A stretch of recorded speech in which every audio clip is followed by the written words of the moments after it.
Today we're talking about H-E-B. It is a grocery store that pretty much only exists inside of the state of Texas. Everybody thinks H-E-B stands for Here Everything's Better, but it actually stands for Howard Edward Butt.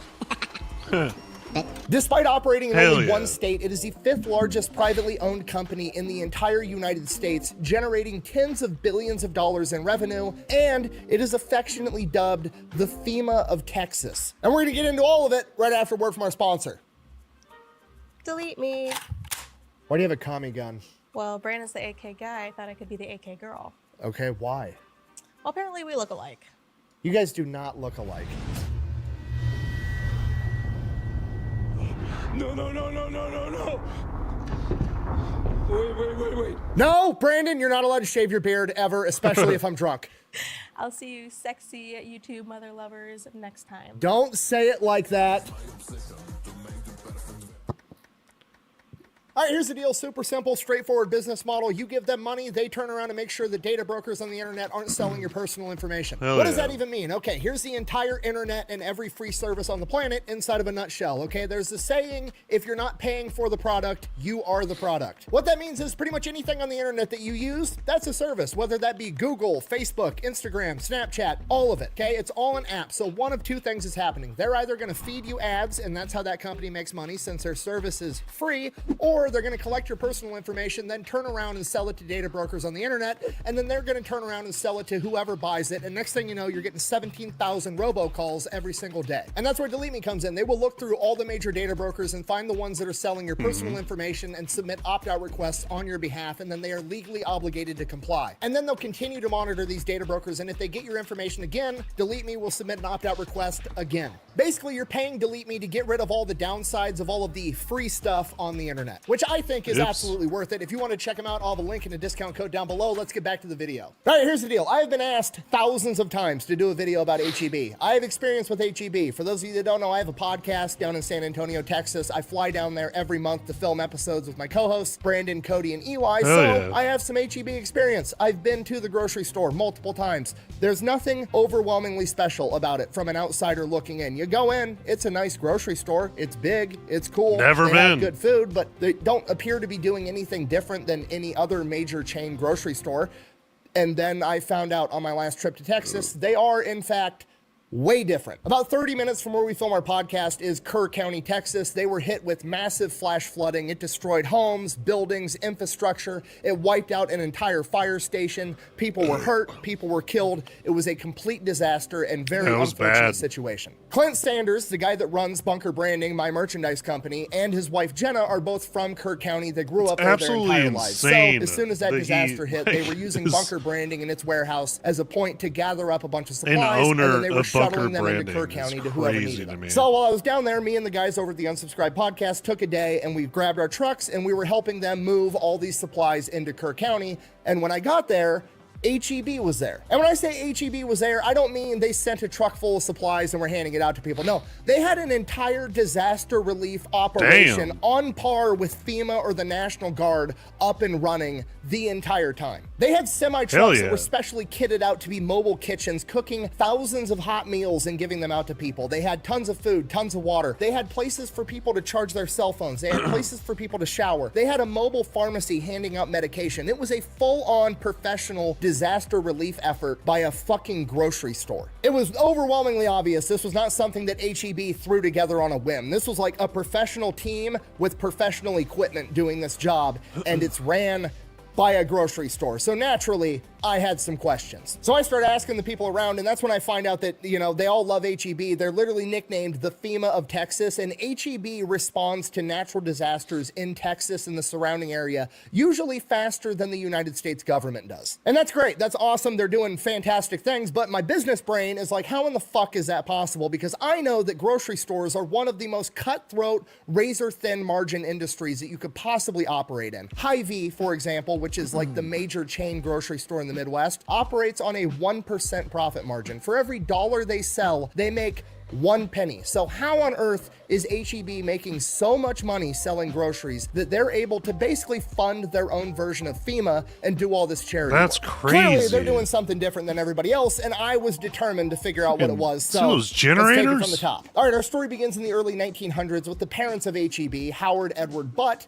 Charles, and Florence. Originally, the family was living in Memphis, Tennessee, and Charles was a pharmacist, and then at some point he developed these tuberculosis, videos. so they decided they were going to move the family down to Kerrville, Texas, hoping that the drier climate would help with his condition. And Charles, with tuberculosis, was no longer able to work as a pharmacist, so Florence decided to step up, and she decided she was going to support the family by opening a grocery store on the first level of their 2-story house. They were going to live upstairs, they were going to run the grocery store on the first floor. And that opened in 1905. Now, in the early 1900s, grocery stores were a lot different than they are today, right? People didn't have cars usually, so people couldn't come by and pick up a bunch of groceries and drive them home. So grocery stores usually functioned as you would either call in or you would go in and place an order. The people working at the grocery store would assemble your order, and then they would deliver it to your house for you. And that is what their 3 sons, Charles, Howard, and Edward, all did at a very young age, literally going around town delivering groceries out of a baby carriage and a little red wagon. It was just like, dad's out, the entire family is stepping up to make this thing work. This goes on pretty much their entire childhood. They grow up, all the boys go off to fight in war. You been in any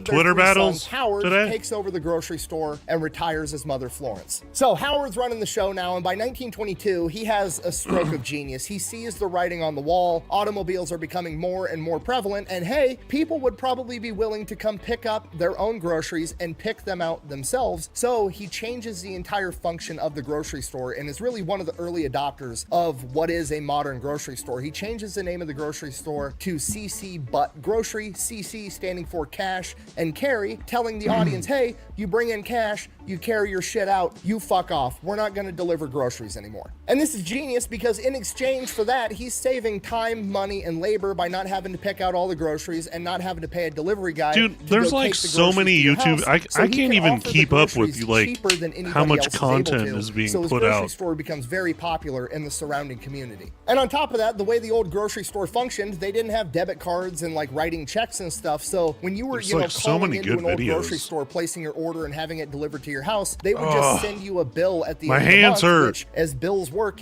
sometimes people don't pay them or they order shit and then they can't afford it. I was out so a lot of the time all day in the sun. Grocery stores, you just wouldn't get paid on time or you wouldn't get paid at all. But now the customer is paying when they pick up the groceries, so he doesn't have to worry about going out and collecting debt anymore either. So it's just a better business model all around, and he's one of the first people to ever do it. From here, business is going great. He's well established in his local community. Everybody loves him, so he decides he's going to expand and open up more grocery stores. And unfortunately, it fails tremendously because he has no name brand. He opens up 4 different grocery stores. All 4 of them fail. Unexpected problems? Good.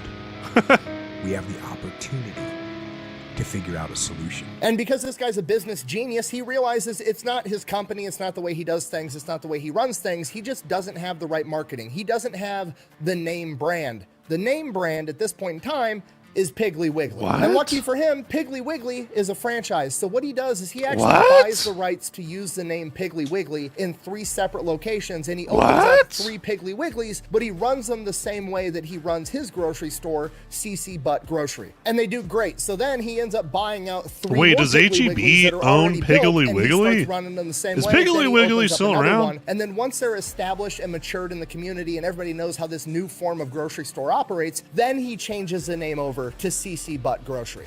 See more butts. Who's see more butts? Nobody see more butts than you, Uncle Tony.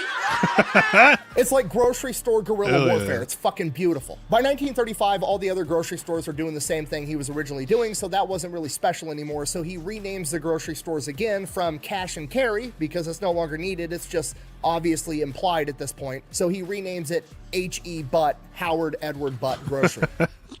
That's wild. Hilarious. I'm trying so hard not to make fun of their last name, but he keeps picking the worst possible names possible. C-Butt, He-Butt. What's up, Waffles? Yeah. Always he Butt. So from here, Howard continues expanding. He's got the grocery business dialed in. He knows how to run a successful grocery store. So he's got two options. He can just keep expanding and keep doing what everybody else is doing, or he can keep The funny thing innovating. is like we don't have HEB. All the other grocery stores at this point in time are basically just a middleman, right? They buy products from these big manufacturers and then they mark them up and they sell them. They take their profit, they call it a day. But Howard decides he's going to be one of the first grocery stores to ever start vertically integrating. He's going to be one of the first to start offering a store brand product equivalent. So he opens up a bakery, he opens up a canning facility, he starts making some of the products that he's going to sell inside of his stores. Now, this in itself isn't that revolutionary because other companies have done this before, but Howard takes it a step further, and what he ends up doing is he submits everything to blind taste testing against the big name brands. He doesn't want the HEB knockoff product to be a knockoff product. He wants it to be just as good. I was like if sitting not here just better. like So watching his brand YouTube is videos and I actually was like, premium, and might he's as well still turn able it to on sell it live, cheap. you know This what I mean? obviously works out great, so he just keeps expanding, opening more grocery stores, more vertically integrated things. He's running his own warehouses, everything. Butt And then in is the 1930s, wild. one of his warehouses gets wiped out by a hurricane. And unlike everybody else affected by this hurricane, Howard decides he's going to keep his grocery stores open, and he's actually going to get involved with the disaster relief, starting the company tradition of helping with natural disasters inside of Texas. That's Fast pretty forward cool. to World War II, Howard is now basically a major food manufacturer as well, so he uses his canning facilities and bakeries and everything else to help with the war effort getting food to the front lines. Then World War II ends, Howard renames the company from H.E. Butt to just what we know today as H.E.B., and he becomes one of the first grocery stores to invest in a frozen Man, food why'd he section. get rid of the And this is one butt? of those things that doesn't seem like a big deal. It seems like something fairly obvious, but right at the end of World War II was when mass refrigeration really started to come out. People started to have freezers in their homes, so being one of the only places where People you could probably go didn't think, and buy a tub of ice cream like, and during bring it back the, home like, was a humongous fucking deal. When the fuck did we get ice cream? I cannot They probably stress didn't to you think enough that, how like, the insanely butt would be popular funny. Ice cream was in the years leading bring up it back. to, during, and right after World War II. It's one of those things that kind of flies under the radar, but have you ever noticed with like senior citizens today that there's a humongous ice cream culture? Like they all love having ice cream with dinner. They all had like ice cream socials back in the day. It's all because of history, That's right? crazy. Because during Prohibition in the 1930s, all these bars basically woke up one morning and the government said, hey, guess what? You can't sell booze anymore, which is the only product that you were Let's selling. eat So ice bars cream? all over the country That's overnight wild. basically had to turn themselves into soda shops and ice cream parlors. And those soda shops and ice cream parlors are what filled the social void that bars left behind. So ice cream became incredibly popular. And now one of the only places that you can go buy it in bulk in the entire United States is a grocery store in Texas called H-E-B. From here, he continues to dominate the Texas market, expanding like Hell yeah, wildfire. 'cause of He ice tries cream? to go out into other states, but after a couple of years, they That's close sick. those grocery stores down and decide they're just going to stay inside of the state of Texas. They decide rather than expanding H-E-B all over the country, they're just going to completely dominate the grocery industry at every level inside of their home state. And what I mean by that is everybody knows when it comes to grocery stores, you've kind of got your tiers of grocery stores, right? You've got your like lower income budget grocery stores where there's a lot of off-brand products, but everything's significantly cheaper. Then you've got your like legitimate grocery stores, which is kind of like what H-E-B or Hy-Vee or Safeway is. And then you've got your big department stores like Walmart that sell a bunch of shit and groceries. H-E-B is like, fuck it, we're going to be all three all over the entire state of Texas. Damn. So they open up H-E-B Plus, which is like a Walmart type store. Then they have their normal H-E-B. Then they have Jovi's Smart Shop, which is their discount low income grocery store. And then they have H-E-B Central Market, Never which heard is of like your any of this upscale shit. farmer's market, fancy bougie grocery store. So they're selling groceries to absolutely everybody. And this is absolutely genius because when you start running a business across state lines, all the rules change. Right now, if you're operating in 50 states, that's 50 states with 50 different laws. Do I have And you've an got to H-E-B near transport the me? equipment from your factory in Texas all the way up to Rhode Island, and it just turns into one gigantic fucking headache. And you're hiring 2, 3, 500, 1,000 people just to know all the rules and regulations for every single state. H-E-B is like, fuck this. We're just gonna own the entire state of Texas. And you know what? It works because Texas is fucking enormous. It's basically its own country inside of the United States. And you're like, oh, fat electrician, chubby electrician guys fucking exaggerating. No, I'm not, okay? Ukraine is the biggest country in Europe. It's almost the size of Texas. So just by dominating one singular state, Texas in the United States, they can be one of the biggest grocery providers in the world because Texas is so fucking big. Now, by the 60s, 70s, Howard is getting up there in age. It's time to retire, time to let everything go. So he achieves the real American dream of building an enormous company and then taking it public, cashing out, making millions and millions of dollars so he can go fuck off and do whatever for the rest of his life. No, I'm just kidding.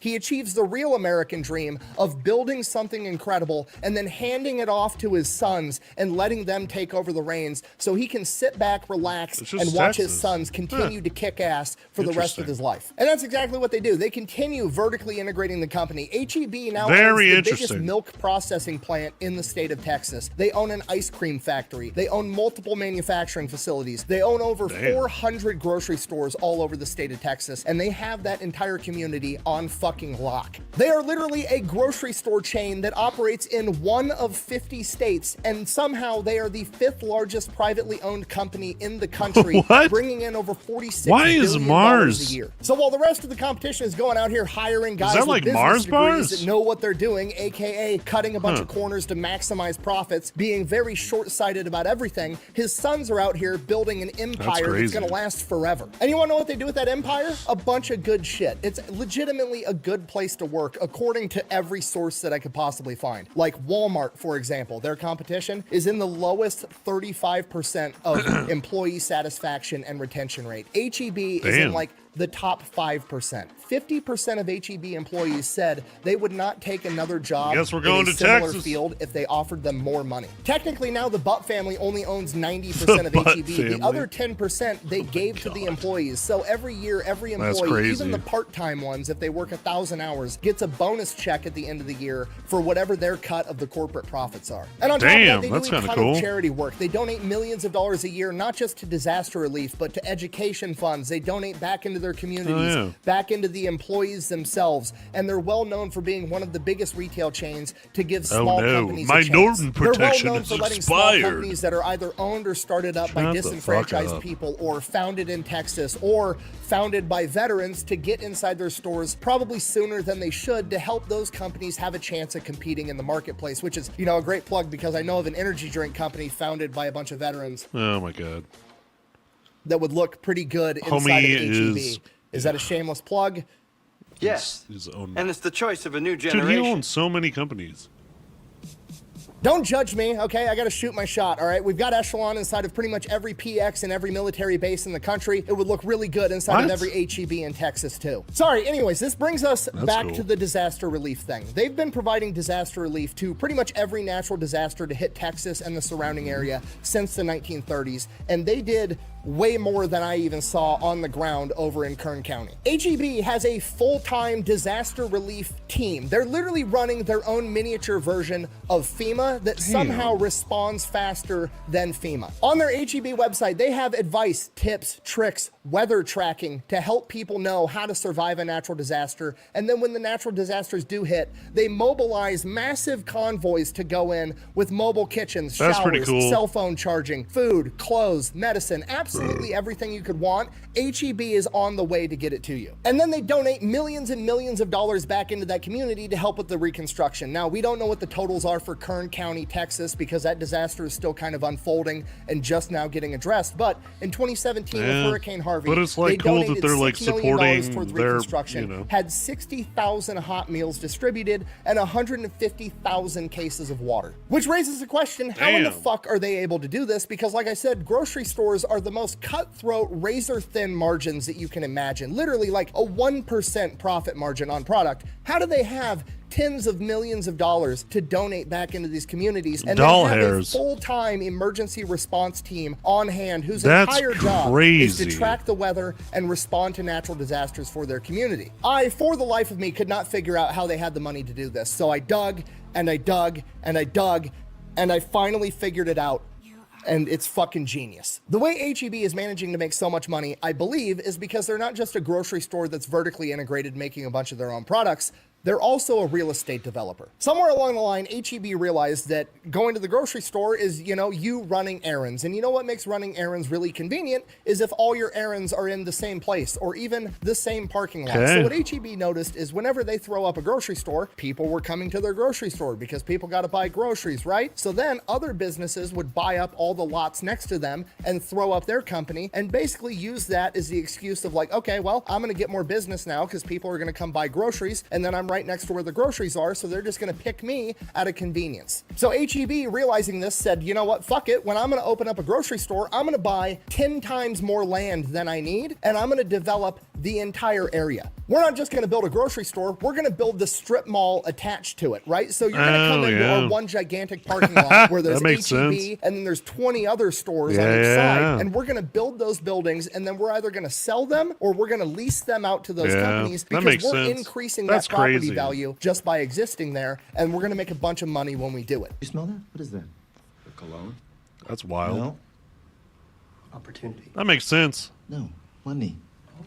Okay, it's literally like a great white shark leasing out the space on its belly to those little sucker fish that eat all the shit that the sharks don't end up eating, right? It's absolutely brilliant. It's literally the field of dreams strategy. If you build it, they will come, and HEB figured, fuck it, I'm going to build it for them too, and then they can just rent it from me. And the entire thing just feeds into itself because guess what? If you got one of those 20 stores in the strip mall connected that you're leasing out to, and somebody has to run errands at that strip mall, guess where they're buying groceries at now? HEB, at a convenience. So they're both feeding off of each other, but HEB is benefiting off of all of it because they own the whole thing. So yeah, that's how they do it. It's one of the most genius business models I've ever seen. And what's even cooler is they take a bunch of that money that they make off of this brilliant business model and do good. I wonder why Costco. I wonder if Costco does that. So yeah, the moral of the story is don't sell out. The American dream is not to build a company that's worth $1 billion, sell it to the open market, and then make $1 billion, fuck off and buy a Lamborghini for the rest of your life. No, the real American dream is to build something, make $1 billion along the way, and then hand it down to your kids and let them continue kicking ass and let them go out in the world and do good things, which is exactly what HEB did. The world would be a significantly better place if more companies acted and operated like HEB does. Imagine if Walmart or Target or any of these other major retail stores did exactly what HEB does. They could do it. There's no reason Walmart shouldn't have a convoy for disaster relief going in and helping people out, but they sold out and they're subservient to a board of investors, and the only thing they give a fuck about is making more and more money, where HEB cares about making money, but they care about the people they're making money from and they give back to them. And that's why HEB has its cult following that I didn't understand until I did the research for this video. It's because HEB isn't just some company coming in trying to make as much money as possible. HEB is legitimately a part of the Texas community and their culture and genuinely cares about the people that they serve. So in conclusion, I am in Texas an awful lot, and I am— That's cool.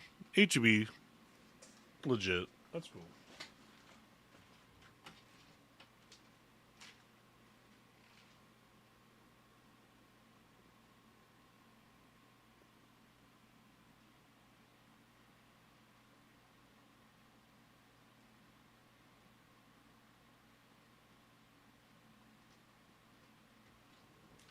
Well, I apparently need to catch up on some Papa meat. Oh, God, I'm so addicted to this.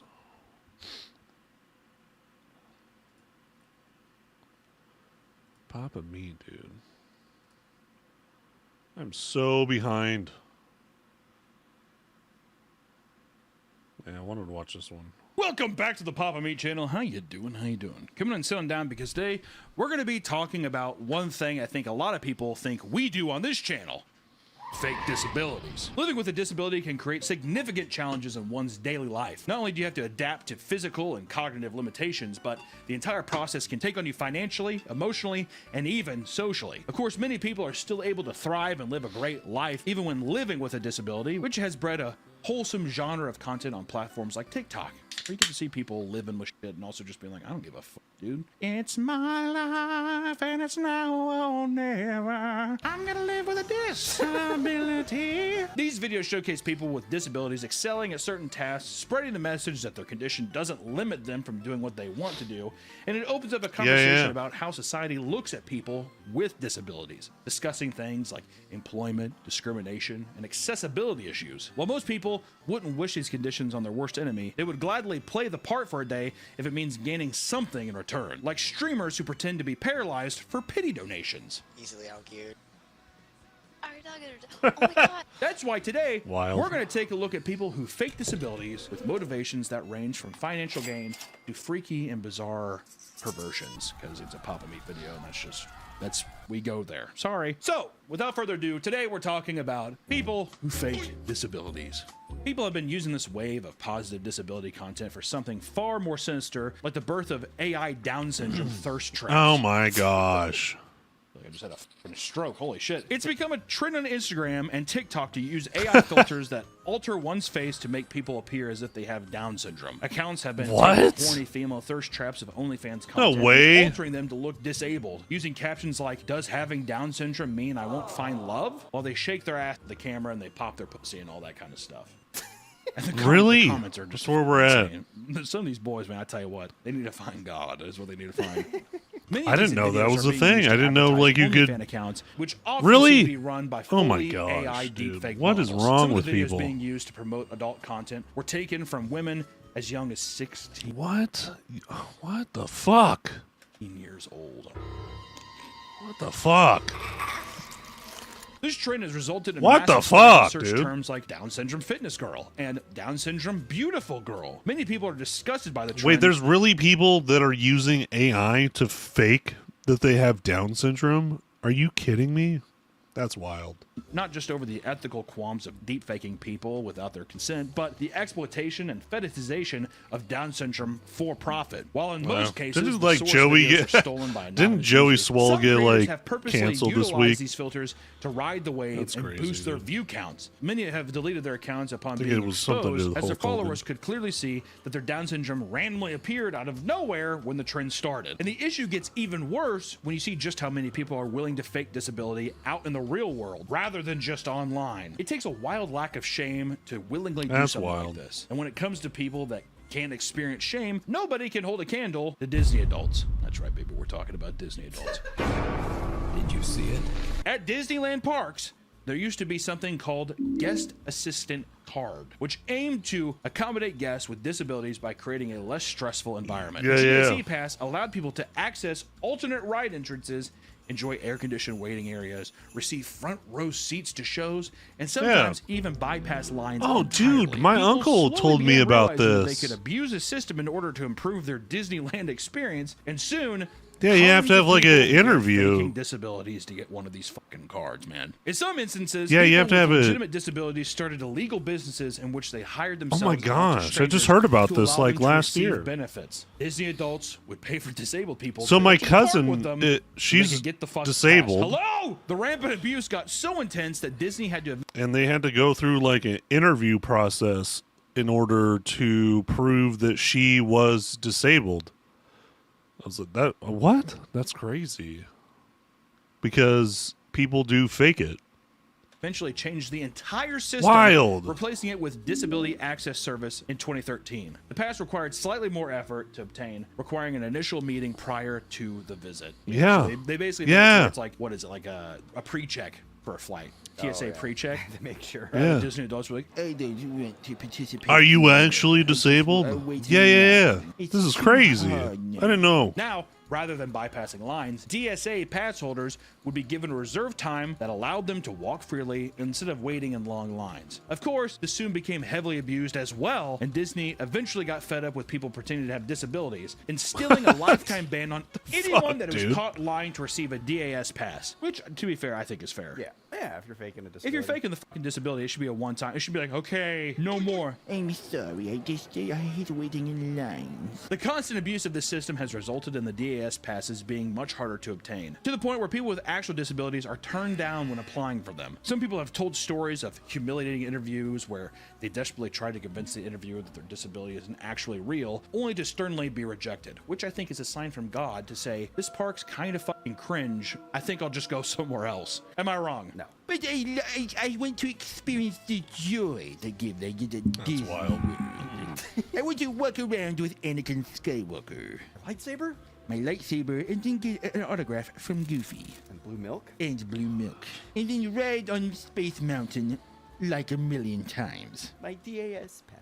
With my DAS pass. Hell yeah. Do you think they flash it and stuff? People that have DAS pass? Sorry, I get to cut in front of you. It's like a VIP card. Hell yeah. I would. I'd flaunt it around. I'd peacock it a bit. Why not? Sorry, I'm disabled. Sorry. Sorry about that. My disability allows me to go that way.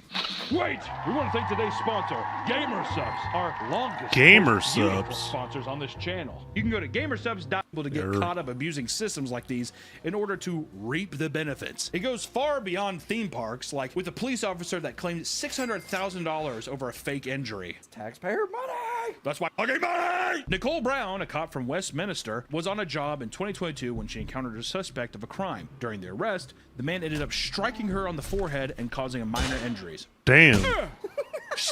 I don't know what that. She had only experienced minor dizziness the day the event took place. Regardless, she took a few days to recover. That's She was crazy. Struck in the head. Come on. Soon after, a doctor put her on total temporary disability, diagnosing her with severe concussion syndrome. She had spent a long period of time off work, fully paid. She accrued over $600,000 while on leave, all the while claiming she was Completely disabled. over the whole ordeal. And it turned out that she had been greatly exaggerating her condition. During her time off, she went skiing, snowboarding, participated in a 5K race 2 times, went to Disneyland. Hello again. Took That's college classes and wild. even attended sporting events. Right? In a particularly absurd revelation, the investigation found that she had attended Stagecoach Musical Festival, dancing and partying alongside thousands of people. She was put on a virtual meeting during an investigation where her stepfather spoke for her, claiming she was unable to process words or thoughts on her own. Daddy, I need you to speak. I can't. She was ultimately admitted to an inpatient center for victims of traumatic brain injuries. She was revealed to be faking her disability. She was convicted of various charges relating to fraud and faces up to 22 years in state. Holy. I just gotta say too, at a certain point, here's the thing. I think it's 20. You're right. That's Just wanna crazy. say, she flew way too close to the sun. And to a point too where it was like, I don't think we have the full picture. I bet you she was faking her disability for all kinds of stuff, getting donations. I'm speculating. $600,000. That's I mean, how wild. long was? What was her salary like? It just seems like there was something to where it's like accruing that kind of. That's so wealth much that quickly. money. It's kind of crazy. You know what I mean? What, like if her salary was like $40,000 a year, to then go on meetings and be like, "Ooh," and fake that you can't speak and shit. It's messed up. Versus, I want to say that the line is also, if you get hit in the head at your job, you're like, what the squeeze a little bit of juice out of it. Game the system a bit. To I where just, mean, like, a have the little government bit, but throwing that's some shit. 600K? Also, watching Don, I'm joking. This is a comedy video. This is comedy. This is like me joking around. Nick, I need you to speak for me for the government God, right now. Hello, government. someone need to hit me in the head. Talk right now. He's fully incapable. This is a comedy. Someone video. please hit me in the head. DAS pass for Disneyland. Thank you. One place where having a disability can greatly improve your experience is in airports. Because of this, there has been a I work construction, and there's times when I'm like, man, should I just jump off this ladder? Should I jump off? No, don't do it. No, just kidding.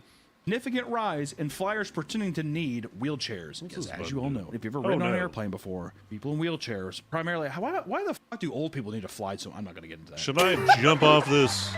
Should I fall down these stairs? People with disabilities that need assistance on the plane get to go first before like a anybody. lot of Even money. before the troops, Nick. $600K, I've seen some people where I'm like, which is horrible for me to think, right? But I've seen one person where I'm like, this person's more in shape than I am. Do you remember the nurse who like jammed the wheelchair in front of that 75-year-old guy? Yeah, it was crazy. We've seen a lot like traveling for work and shit. We've seen a lot of crazy like stuff of people being like, you need to stop. Like people arguing in the having like a disabled person in a chair like. And they're fucking like wheeling them around and doing. It's fucking crazy, man. It's like sock and boppers or something, like hungry hippos in the fucking line there. Well, the girl like helping with the wheelchair wasn't even an air like. No, she wasn't even. She didn't work for any airline. Well, and the funny thing, she was like, "Excuse me, excuse me, excuse me." Damn. The person's like, I see. Jamming the person, and they had like the whole Stephen Hawking thing where their legs are all like close together, or whatever, and they were just like being like flung around in the seat, like. Even people in line were like, God damn, dude, calm down. People that require wheelchairs are often given special accommodations to make their flight and airport experience more comfortable for What the the fuck is and on that? TikTok, abuse the system to show people What was that how you can machine? benefit from pretending Wait, they to have a those on serious injury. planes? You see, It's like the pool thing.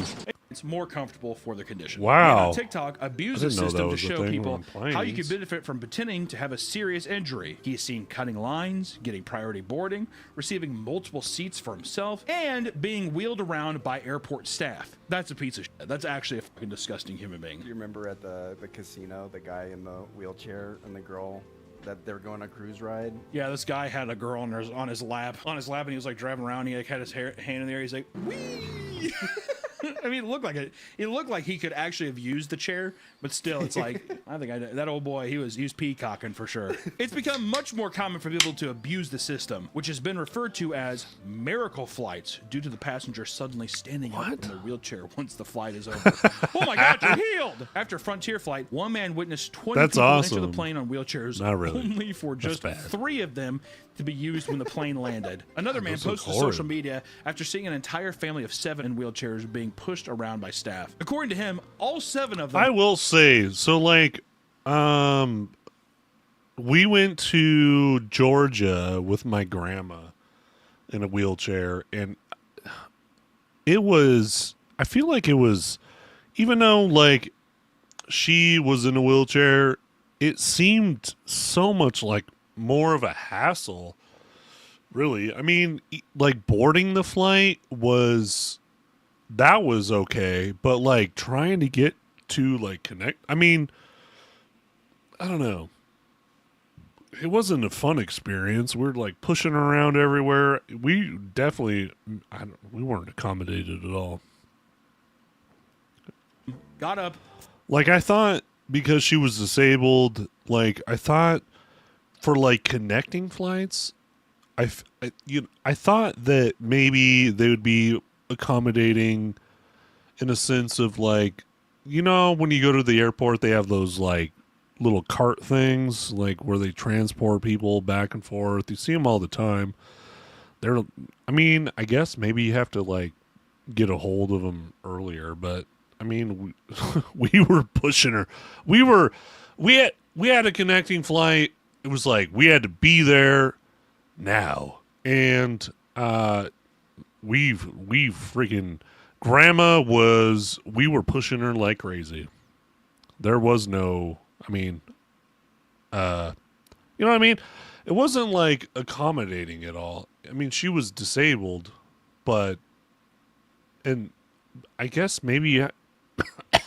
I don't know. From the wheelchairs simultaneously on the way maybe out of the airport. You have it's not to common for like people to use wheelchairs to get away with things have like an interview or something. something. Is filled with these posts where people try to. It was horrid. We were pushing her. We were pushing.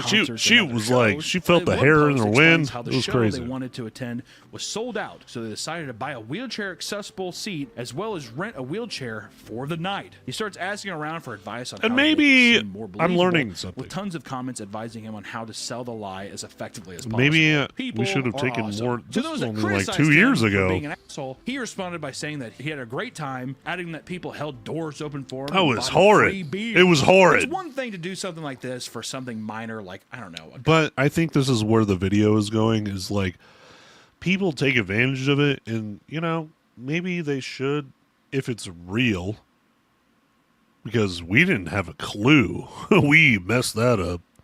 Grandma was flying through the airport. It was bad.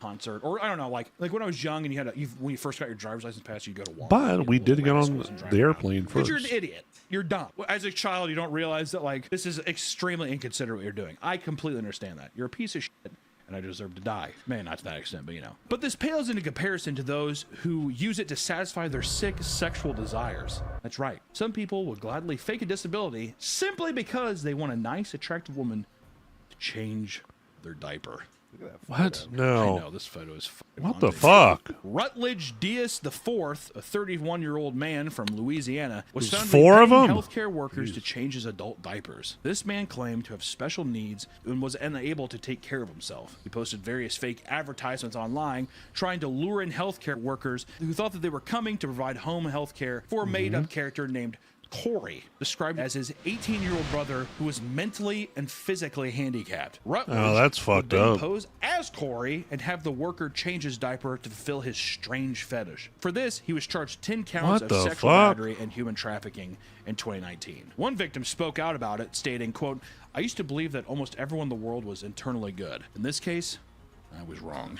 And in 2020, he What was the caught doing fuck? the same thing, this time looking for a babysitter for what he described as alternative therapy. When the person arrived at the Damn, home for dude. the act, he would hassle them to solicit the same service from another person who could take care of him. Basically, soliciting someone to change his diaper as well because he couldn't do it himself. One of the babysitters eventually caught on, leading him to being arrested from his home and charged with the attempted human trafficking yet again. They're throwing human trafficking at him? I wonder what is it? I wonder why human trafficking. Yeah, that's interesting. I'm guessing because it's a sexual act. Well, is it because also you're luring someone there with false pretenses, and it's not kidnapping, it's human trafficking, maybe, or something like that? I don't know. Put up a little blurb. I don't fucking know. This is the only time someone used a fake disability to have his diaper changed. In fact, 2 years prior, Paul Anthony McChunka was caught doing the same thing. He would pose as his own mother, calling himself Amy. Amy would tell caregivers that her son had Down syndrome, enlisting caregivers to giving diaper changes and to bathe them. During his baths, caregivers reported that Anthony would become visibly sexually aroused. Jesus. And on 5 separate occasions, he aggressively told one caregiver during bath time that his genitals were not clean enough.